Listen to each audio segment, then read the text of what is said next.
ایک روایت میں آپ کے سامنے پیش کرتا ہوں، شعبان کی عظمت کیا ہے سنیے۔ اس میں جو روایت ہے تفسیر ساوی میں فرماتے ہیں کہ رسول کریم صلی اللہ علیہ وسلم 13 شعبان کی رات کو کھڑے ہوئے، اور یہ مہینہ اسی لیے زیادہ افضل بھی ہے کہ یہ مہینہ میرے مصطفیٰ کا مہینہ ہے، اور یہ سرکار غوث پاک رضی اللہ تعالیٰ عنہ کا فرمان غنیت الطالبین میں ہے کہ شعبان کا مہینہ رسول اللہ کا مہینہ ہے، کثرت سے اس میں اپنے رسول کو یاد کرو۔ اب میں آپ کو بتا رہا ہوں جو روایت تفسیر الساوی میں ہے، 13ویں شعبان کو نبی پاک صلی اللہ علیہ وسلم رات میں کھڑے ہوئے اور کیا کیا توجہ۔ آج لوگ دلیل پوچھ رہے ہیں اپنے نبی کو یاد کرنے کے لیے۔ 13ویں شعبان کو میرے آقا کھڑے ہوئے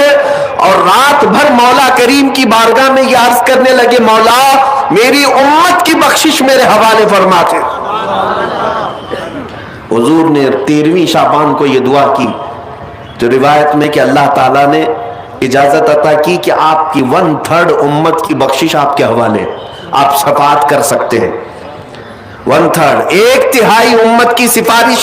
آپ کر سکتے ہیں۔ 14ویں رات کو پھر میرے آقا صلی اللہ علیہ وسلم کھڑے ہوئے، رات بھر عرض کرنے لگے، مولا میری امت کی شفاعت میرے حوالے کر دے، ان کی بخشش میرے حوالے کر دے۔ اللہ رب العزت نے 14ویں شعبان میں نبی پاک صلی اللہ تعالیٰ علیہ وسلم کو حکم فرمایا، 2/3 امت کی بخشش کی شفاعت سفارش آپ کے حوالے ہے، 2/3 امت کی سفارش آپ کر سکتے ہیں۔ نبی پاک صلی اللہ تعالیٰ علیہ وسلم کیا اس پر بھی راضی تھے، بلکہ 15ویں شعبان کی رات آئی، یہ تیسری رات تھی، نبی پاک صلی اللہ علیہ وسلم پھر کھڑے ہوئے، اور آج کی رات کھڑے ہو کر نبی پاک صلی اللہ علیہ وسلم نے پھر وہی دعا کی، مولا میری بقیہ امت کی سفارش میرے حوالے فرما دے۔ آج کی رات رب ذوالجلال نے اپنی رحمت کے پورے دروازے کھول دیے اور ارشاد فرمایا، اے محبوب آپ کی پوری امت کی سفارش آپ کے حوالے ہے، سوائے اس مشرک کے، سوائے اس کافر کے جو آپ سے منہ پھیر کر بھاگتا ہے، اس کی سفارش آپ کے حوالے نہیں، اس کا حساب تو اللہ قیامت کے دن خدا لے گا۔ آج کی رات میرے عزیزوں، میرے نبی پاک صلی اللہ تعالی علیہ وسلم کو مکمل شفاعت کرنے کا اختیار دیا گیا ہے، پوری امت کی شفاعت، پوری امت کی شفاعت۔ شفاعت کا مطلب کیا ہے؟ اللہ کی بارگاہ میں سفارش کریں گے، سفارش کریں گے۔ بخشنا تو مولا کا ہی کام ہے، مغفرت تو رب تعالیٰ کی شان ہے۔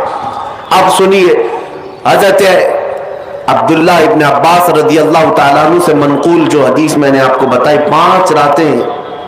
جو دعاؤں کی قبولیت کی ہیں، اسی طرح آپ سے ایک اور روایت ہے، آپ نے فرمایا کہ آج کی رات اللہ تبارک و تعالی اتنے لوگوں کو معاف فرماتا ہے، یہ ترمذی کی حدیث ہے، اتنے لوگوں کو معاف فرماتا ہے کہ بنو کلب ایک قبیلہ تھا جس کی بکریوں کے بال ہیں، اتنے لوگوں کو اللہ جہنم سے آزاد فرماتا ہے۔ یہ ساری حدیثیں پڑھنا چاہیں تو کتابوں میں موجود ہیں، میں آپ کو صرف چکھا رہا ہوں اس لیے کہ آپ بھی یاد نہیں رکھیں گے۔ الحمدللہ یہاں پر سنیوں کا مجمع ہے اور اکثر ہمارا معمول یہی ہے، ہمارا تو معمول یہی ہے، بہت سارے لوگ، ہم اپنوں میں یہ نہیں کہتے کہ جو لوگ یہ کہتے ہیں میلاد کہاں سے ثابت ہے، شب برات کہاں سے ثابت ہے، شب قدر کہاں سے ثابت ہے، تو ہم تو صرف پہلے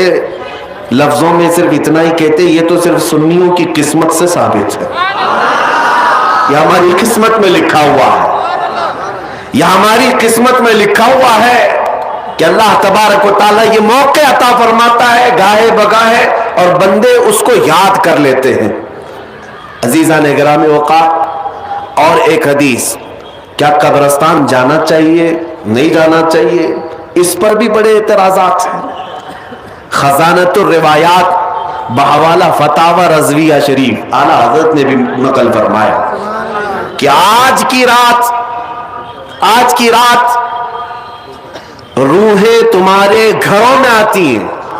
قبروں پر جتنے بھی